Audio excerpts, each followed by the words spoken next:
أعوذ بالله من الشيطان الرجيم بسم الله الرحمن الرحيم تبارك الذي بيده الملك وهو على كل شيء قدير الذي خلق الموت والحياة ليبلوكم أيكم أحسن عملا وهو العزيز الغفور الذي خلق 7 سماوات طباقا ما ترى في خلق الرحمن من تفاوت أرجع البصر هل ترى من فطور ثم ارجع البصر كرتين ينقلب إليك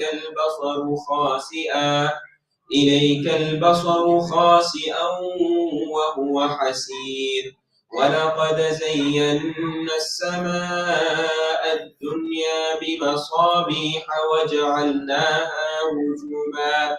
وجعلناها رجوما للشياطين وأعتدنا لهم عذاب السعير وللذين كفروا بربهم عذاب جهنم وبئس المصير صدق الله العظيم. Inshallah, continuing the tafsir and explanation of Surah Al Mulk. In the last session, we had began the surah and explained the first 2 verses of the surah, and then I went into an overview of the surah, the general theme and lessons, the overall theme of the surah, right? And I explained how this surah, how much importance Nabi sallallahu alayhi wasallam gave to this surah, that he would recite this surah every single day, every single night. The Sahaba radiallahu anhum also, he encouraged that every single one of his believers has this surah memorized in their heart. So we see this connection that Nabi sallallahu, and this importance that Nabi sallallahu alayhi wasallam has placed towards this surah. Now, what is the reason? In the last session, I tried and I attempted to explain what could that reason be. Is because this surah is a surah that is very comprehensive in its message. And it is reminding us of the purpose of our existence, and it's teaching us how to fulfill that purpose that Allah subhanahu wa ta'ala has created us for. And what is that purpose? الَّذِي خَلَقَ الْمَوْتَ وَالْحَيَاةَ لِيَبْلُوَكُمْ أَيُّكُمْ أَحْسَنُ عَمَلًا. That this world is a place of being tested by Allah subhanahu wa ta'ala. And Allah wants to test to see who will do the best of deeds. This is it. This is the purpose of our existence. Not to accumulate wealth in this world, not to live for this world where we give up and we sacrifice everything for the dunya and the luxuries of this dunya and the comforts of this dunya. All of this will come to an end, right? What will remain and never come to an end is the life hereafter. Success there is true success. Failure there is true failure. So now inshallah, now we'll go into the explanation of each verse inshallah. Allah, like in the first verse, Allah subhanahu wa ta'ala, I'm just going to quickly recap. Allah subhanahu wa ta'ala began this surah by saying, تَبَارَكَ الَّذِي بِيَدِهِ الْمُلْكُ وَهُوَ عَلَى كُلِّ شَيْءٍ قَدِيرٌ. That blessed is that being in whose hand is all authority. And Allah is establishing that number one, He exists, and He's establishing His authority on this earth over every single thing. Allah has full authority over everything. And then thereafter, Allah has mentioned this kind of statement. Why does Allah have all authority? And then He says, وَهُوَ عَلَى كُلِّ شَيْءٍ قَدِيرٌ. That He is the one that has power over every single thing within His kingdom. He has power over every single fard, every single individual creation within this universe. How massive and how big is this universe? How many different creations there are in this universe? How each creation has a specific purpose, and how that creation fulfills its purpose. Right? All of this is through in the control of Allah subhanahu wa ta'ala. Why is all of this? Now Allah subhanahu wa ta'ala is explaining that He is the one that has created everything. And what Allah subhanahu wa ta'ala wants from us is that we look at the creation of Allah, we ponder and reflect over the creation of Allah, and that should grant and that should develop the ma'rifat and recognition of Allah within our hearts. This is the point. that Allah subhanahu wa ta'ala is drawing. He's going to mention, there's so many different things, creations that Allah mentions in the surah. And He's either proving the greatness of the creation and how that should return you and should direct you to the greatness of Allah. Or the second reason is that He will explain later in the surah different creations and how Allah has made those creations to serve you, right? And that shows us the honor that we have, right? That Allah has created so many different things to make our life easy, to make things easy for us. So therefore, what we understand, a general theme, right, or a general lesson that we can extract is that this dunya, we have been created for this akhirah, right? We have been created for the life hereafter. And everything in this world has been created to serve us. Everything in this world has been created to serve us so that we can fulfill our purpose, right? And that is worshipping Allah subhanahu wa ta'ala. So therefore Allah subhanahu wa ta'ala, He carries on and He says, الَّذِي خَلَقَ سَبْعَ سَمَاوَاتٍ. He's describing Himself. He's saying He is the one. He is the one who has created 7 skies, one over the other. Right? 7 skies, one over the other. And then He says, الَّذِي خَلَقَ سَبْعَ سَمَاوَاتٍ طِبَاقًا مَا تَرَى فِي خَلْقِ الرَّحْمَنِ مِنْ تَفَاوُتٍ. So number one is the creation of the sky. The sky is something that we see every single day. Right? We see this every single day. Now for us, the sky, because we understand a little bit about the science, we again tend to forget to attribute this to Allah. But this Quran was revealed to illiterate people who had no knowledge of science. Right? The companions of that time had no knowledge. For them, when they see the sky is blue, there's something that must be holding up the sky. Right? So Allah subhanahu wa ta'ala is explaining to them that number one, there's not just one sky. There's multitude of skies. There's multiple skies. Now, what does this mean? There is no way we can know for sure what this means. Some people try to say that this could refer to the different atmospheres in the sky. Right? But Allah subhanahu wa ta'ala here says 7. And the scientists say that there isn't 7. So now what's the answer to that? One answer could be is that the scientists only know of 5, I think, right? They don't know of the other 2. Or it could mean that Allah subhanahu wa ta'ala is referring to something else. Whatever that is that Allah subhanahu wa ta'ala is saying that there are 7 skies, so we believe that there's 7 skies.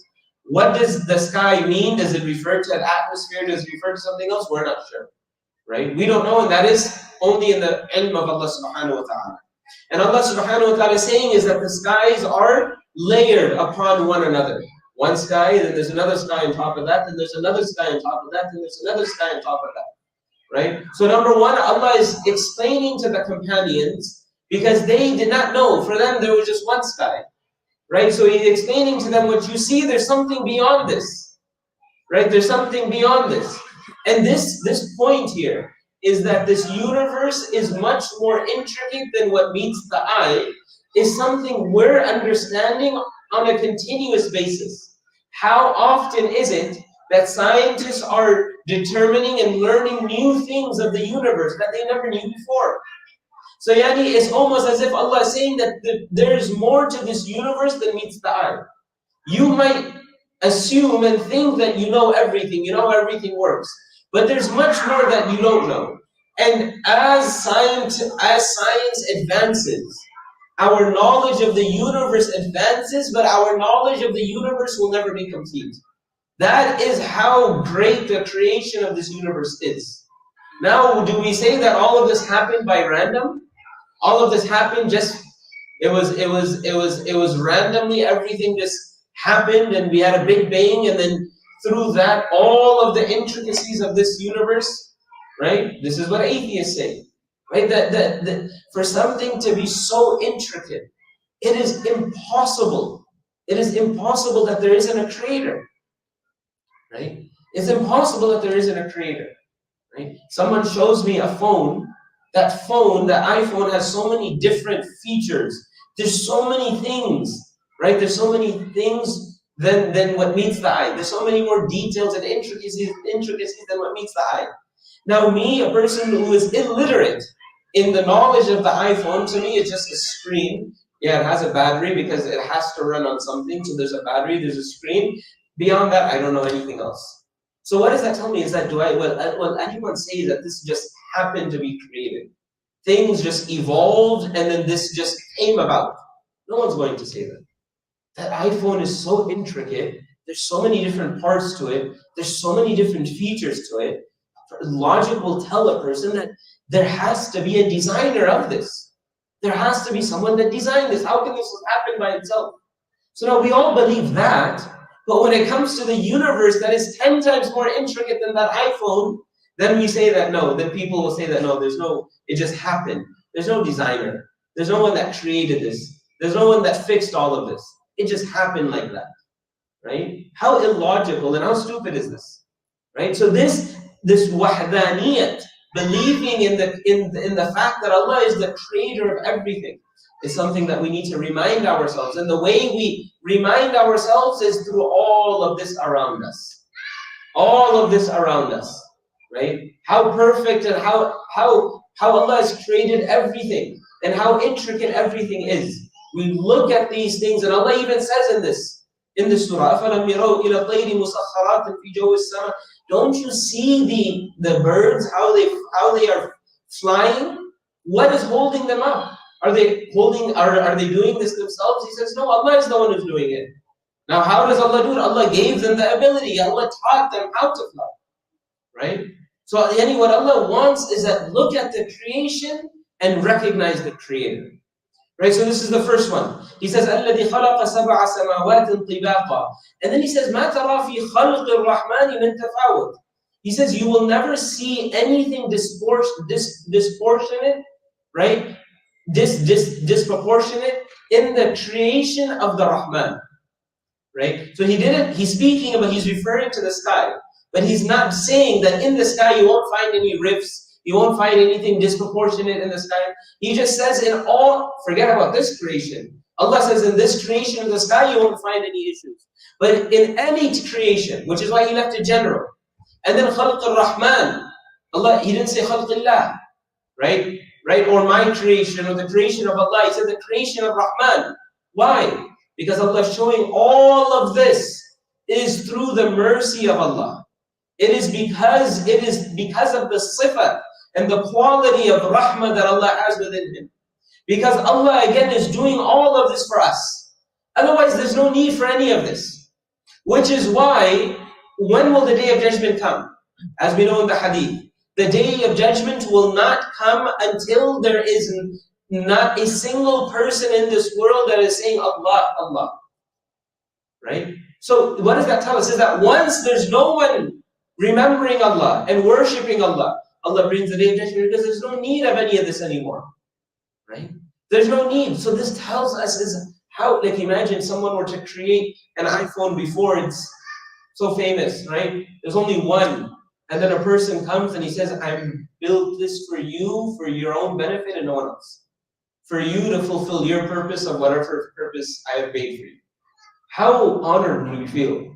Right? How joyful would we feel? That I'll take this and I'll be like, you've done so much for me, I need to fulfill my purpose now. I have to do it. How can I do anything else? And then when other people will say that, you know what, like, let's take a break, let's do this, let's do that. Be like, no, look at how much he's done for me. Look what he's built for me. How can I do anything else besides what he wants me to do? So similarly, Allah is saying, look what I built for you.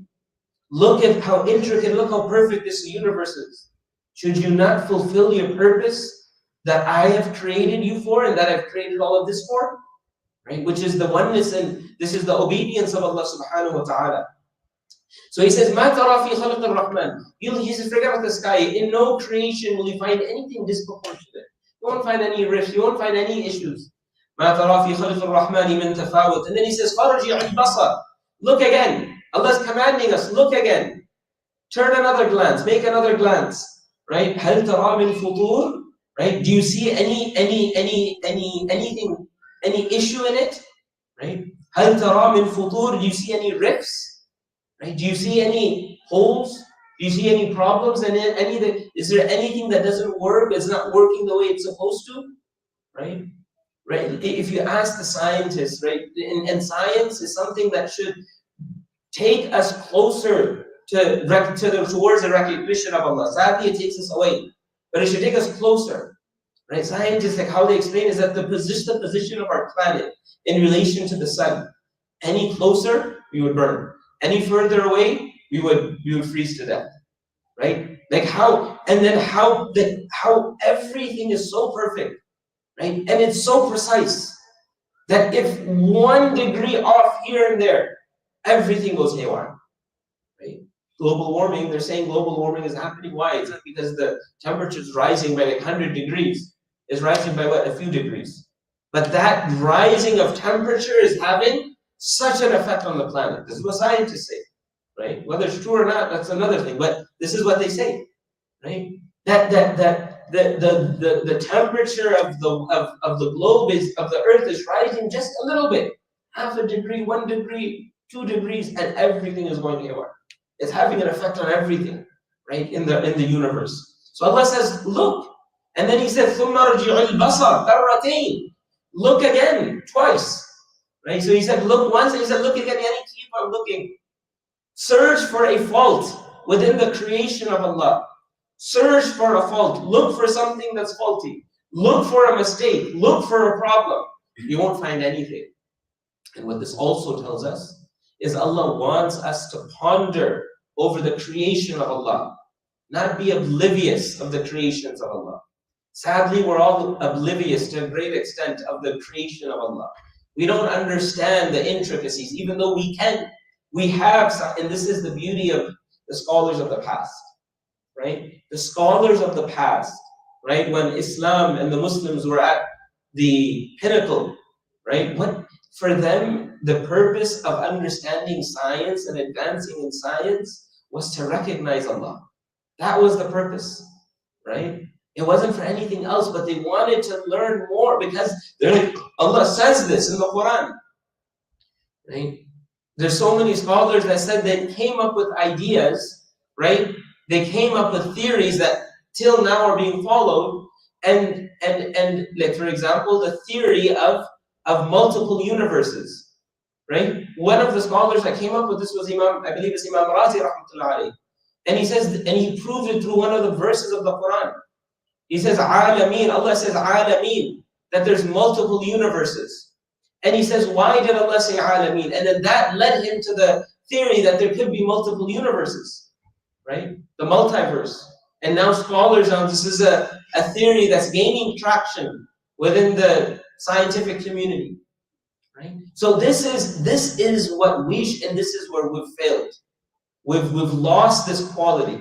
Because for us, everything for them, it wasn't like learning wasn't to earn money. See, that's the difference. For them, like 800 years ago, the point of learning wasn't to earn money.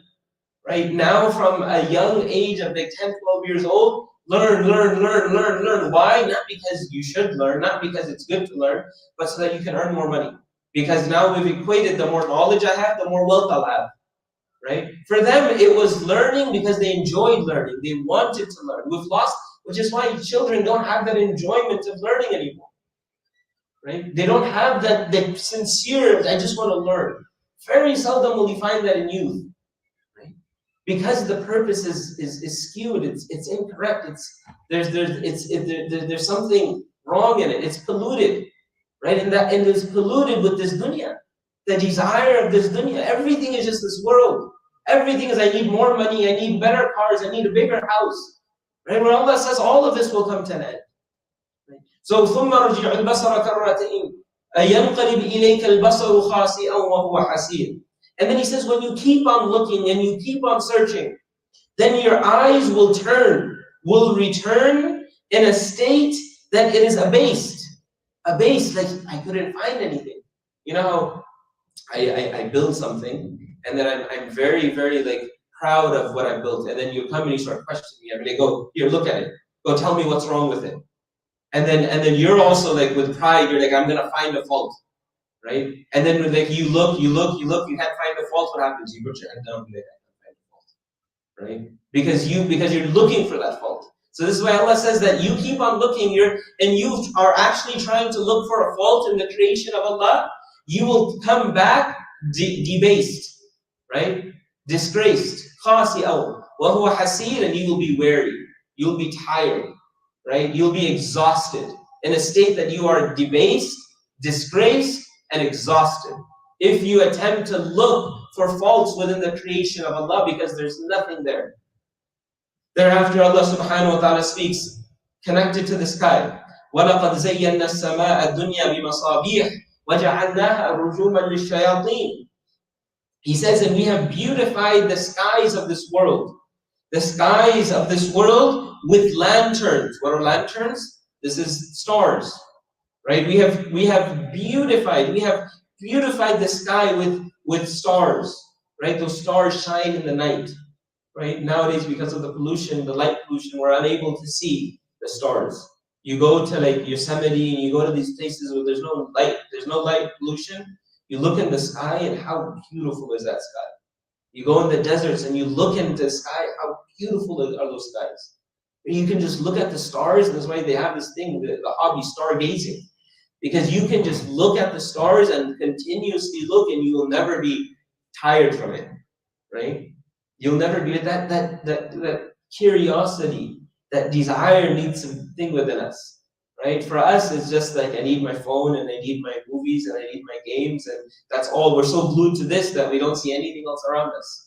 We're so glued to this creation of man, right, that we're unable to see the creation of Allah and recognize and appreciate the creation of Allah subhanahu wa ta'ala.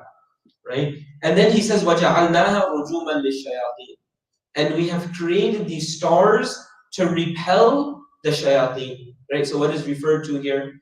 What the shayateen do is the shayateen will go to the skies and they try to listen to what's happening in Mala'ul A'la, right? What's being spoken about there, so that they can come back and inform the fortune tellers and all their other servants in this world.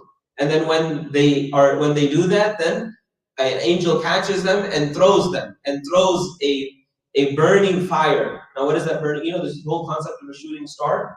Right, that's what it is. And then what do we say? What does society say? Society says that when you see a shooting star, make a wish. Right? It says to make a wish. So who are you making a wish to? You're making a wish to a jinn, to a shaitan. Right? So we should never make a wish to a shooting star. Right? Because that's and is it a star? Is it not a star that's being thrown? Right? It's some scientists say that it's not an actual star, it's just like a piece that's falling off, whatever it is, we'll let the scientists, right, determine that. But this is what Allah subhanahu wa ta'ala says.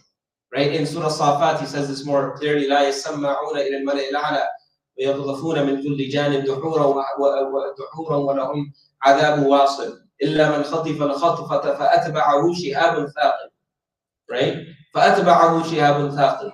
That Allah subhanahu wa ta'ala says that we throw a flaming star, right? If you want to understand it as a star or a ball, at them, and then they get thrown back to this earth, right? وَجَعَلْنَاهَا رُجُومًا لِلشَّيَاطِينِ وَأَعْتَدْنَا لَهُمْ عَذَابَ السَّعِيرِ. So again, Allah is telling us the purpose. So what is the beauty of the stars? And these stars, right? We think this earth is big. These stars that we see are hundreds, thousands times bigger than the earth. Now, man, let's just think about it. Just look at how big the sun is. The sun is a big star. Now, the stars that are multiple times bigger than the sun, right? And the sun is, I'm not even sure how many times bigger is the sun in comparison to the earth. 1,000,000 times bigger, right? Thousands of times bigger, 100%. Now, imagine there's stars bigger than that sun, right? Let's just try to imagine this. Right? Who created all of this? This is Allah subhanahu wa ta'ala. So Allah is saying, I've created all of this, but He's mentioning the purpose of the creation. He's saying, number one, to beautify the sky. For who? For us, to look at. Right? For us. So again, it's for us. The purpose of that is for us. To repel the shayateen. And then in another surah, He says, وَبِالنَّجْمِ هُمْ يَهْتَدُونَ.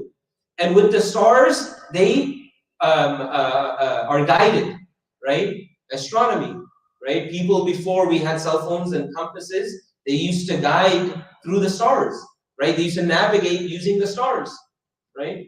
and they would be able to get from point A to point B, right, just by looking at the sky, right? This was very, up until like maybe what, 100, 150 years ago, this is what everyone would do. Now the science and the knowledge is lost because we have these devices, because we've created the compass, right? Or maybe even longer than, I don't know how long the compass was created, maybe a few hundred years ago, right? But up until then, the sky, the stars would be the way people would navigate, right?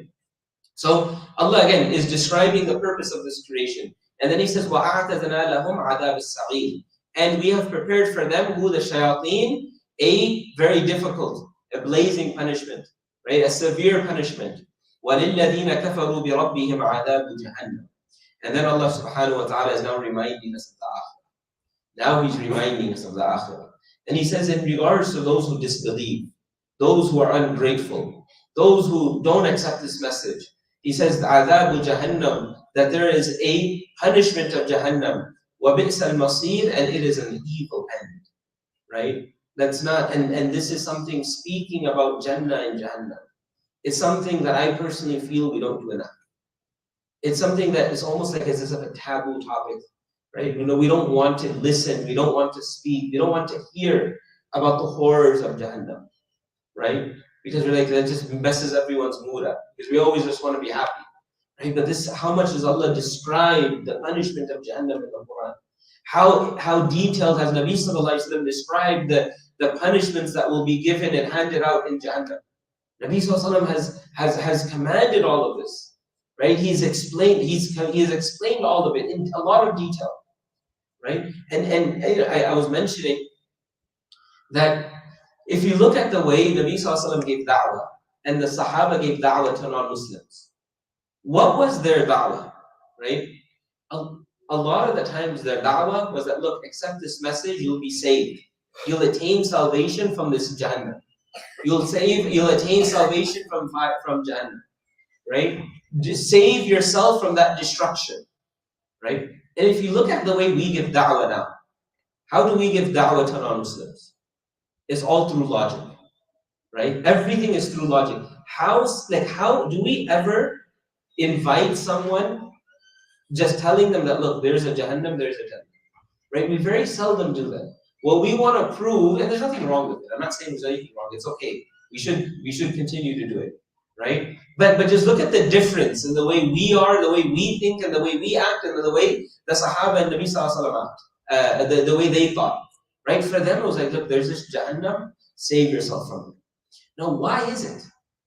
Right? Because for them, the yaqeen that they had and the conviction they had in Jahannam and Jannah was so strong, it was so deeply rooted in their hearts, they're like, look, I don't care about anything else, this is what you have to save yourself from. Now, the reason why we shy away from that is, one of the reasons is possible that our conviction in it is weak. So when I mean conviction, I'm not saying that we don't believe in it.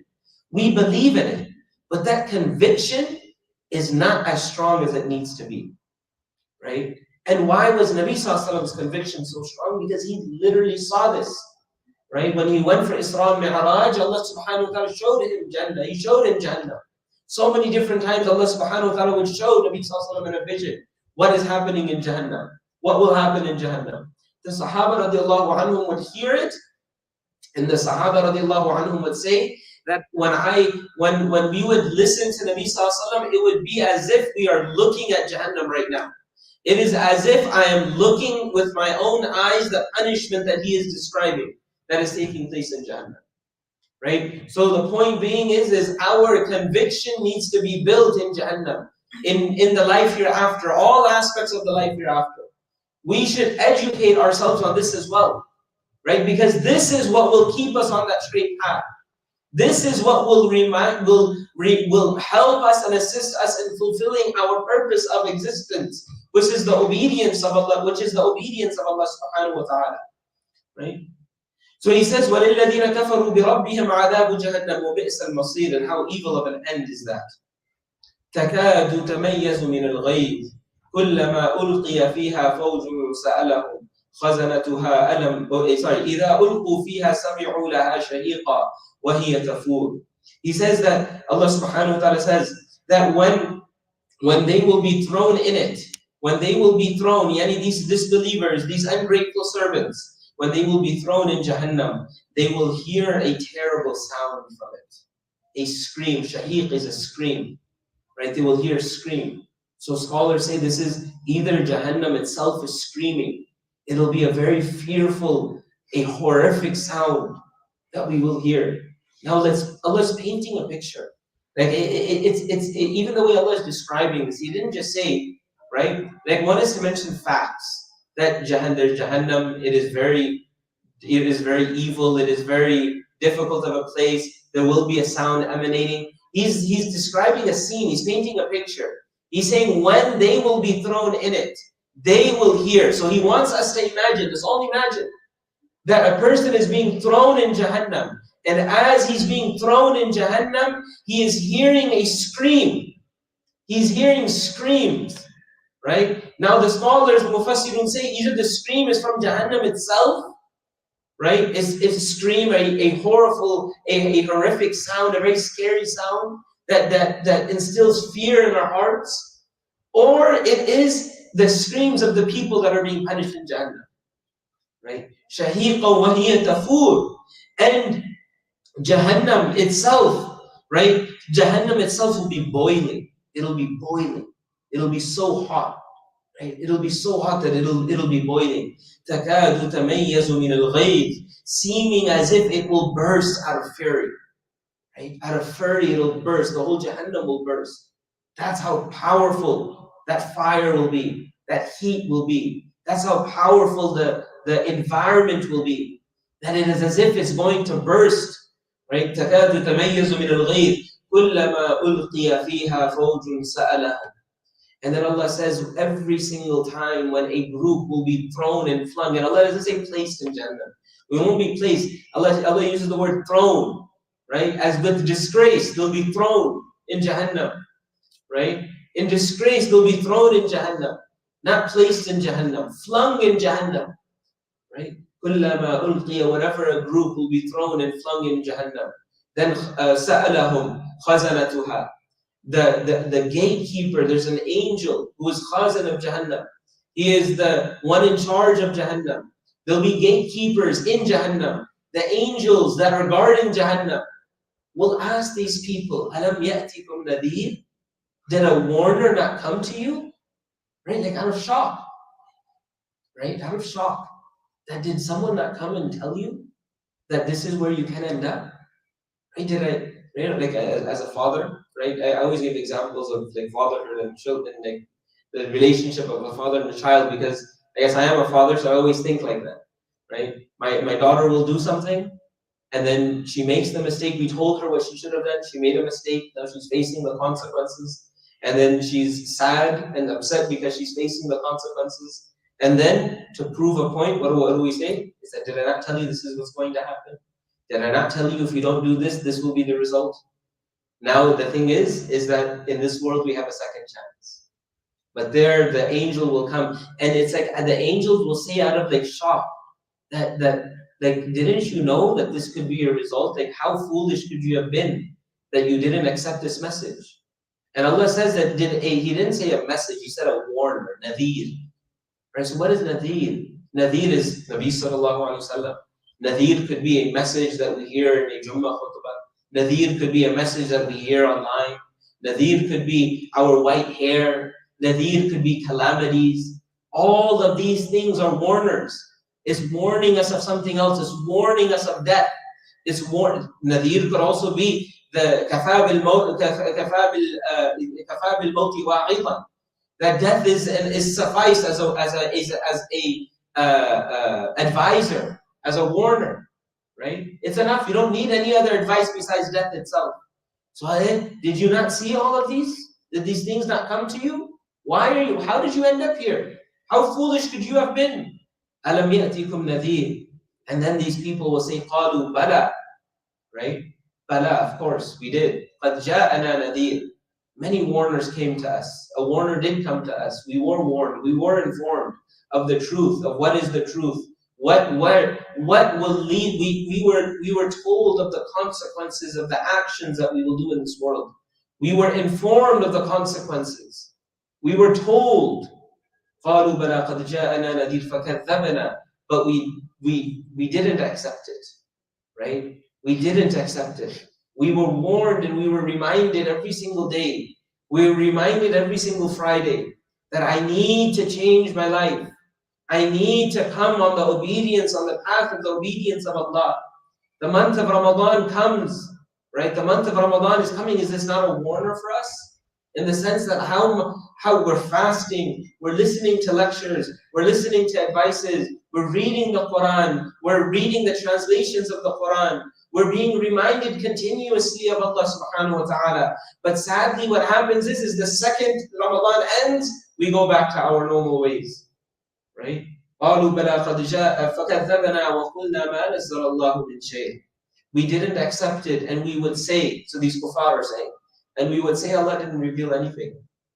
All this, what are you going to get out of salah? What are you going to get out of coming to the masjid so much? What are you going to get out of growing a beard? What are you going to get out of following the sunnah of Nabi sallallahu alaihi wasallam? What are you going to get out of all of this? Right? Just focus on dunya as well, right? As we always say. Right? Dunya is also there. Enjoy dunya, and dunya is here to enjoy without a doubt.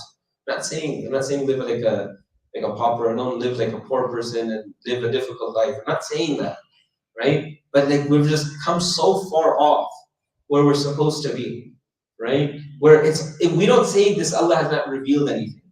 But what we will say, and these are the statements that I've heard with my own ears, people telling me, right? That why are you doing? What benefit is all of this really going to give you?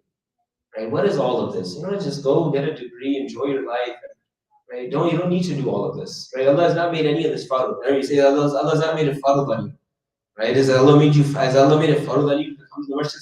And then you take this. Allah wants ease for you. Yassiru wala, and then remember that hadith. Yassiru wala tu'assiru. That make things easy, don't make things difficult, right? That's the only time that we remember that hadith, right? They say Allah, if Allah wanted us to come 5 times, He would have made it fard, right? As if like Allah doesn't want us to come 5 times a day to the masjid. Allah doesn't want us to frequent the masjid. Allah doesn't want us to pray that. Allah doesn't want us to sacrifice our desires in this world. Allah doesn't want us to do all of this, right? We don't say this statement of Allah did not reveal anything, but we say statements at times that are similar in the theme of the statement, in the message of the statement. Like it has a similar smell of the statement, right? ما نزل الله من شيء إن أنتم إلا في ضلال كبير. And then they say that you are in open error, right? You don't understand deen. That's what they say, right? The kuffar are telling the angel of Jahannam, right? They're telling them that this is what we would tell the believers, that you are in open error, right? And then when someone really wants to like really make amal and practice 100% on deen, sadly what they are told, and these are not things that I'm making, these are things that I've heard with my own ears, or people that I know I've heard have been told these statements, right? They're told that, look, you don't really understand deen fully yet. You haven't understood deen, right? You're taking things out of context. Allah has not told you to live such a difficult life. And again, I'm going to reiterate because I don't want anyone to take this out of context.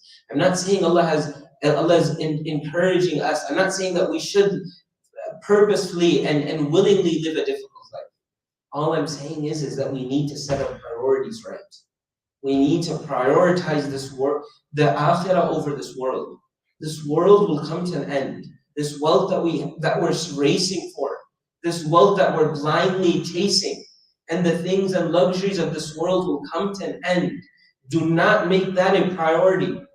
My youth, don't study for the sake of just earning, right? Don't make that your purpose. Don't make earning the purpose of like every single thing that we do in this world, right? We have a much greater purpose. Allah has given us a much greater purpose, and that is the life hereafter, right? And then they will say, وَقَالُوا لَوْ كُنَّا نَسْمَعُ أَوْ نَعْقِلُ مَا كُنَّا فِي أَصْحَابِ السَّعِيرِ. And then they will say, only if, now this is a regret that the people of Jahannam are having. Now imagine, they've gone through everything.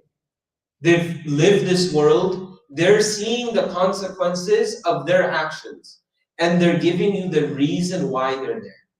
And what is that reason? وَقَالُوا لَوْ كُنَّا نَسْمَعُ أَوْ نَعْقِلُ. That only if we had listened, if we had used our intellect for fulfilling our purpose, which is the obedience of Allah subhanahu wa ta'ala. أو نعقل, يعني only if we had used these resources that Allah gave us, these abilities that Allah gave us for something better. I had the opportunity, I had time, and I had the resources. But they're saying I did not use those resources. Allah has given us all abilities, and different abilities. We all have things that we're good at, right? Just how we use that to earn this dunya, we should also use those abilities and think and ponder and reflect, how can I use those abilities for the sake of the deen of Allah subhanahu wa ta'ala? How can I use these abilities to earn the pleasure of Allah subhanahu wa ta'ala?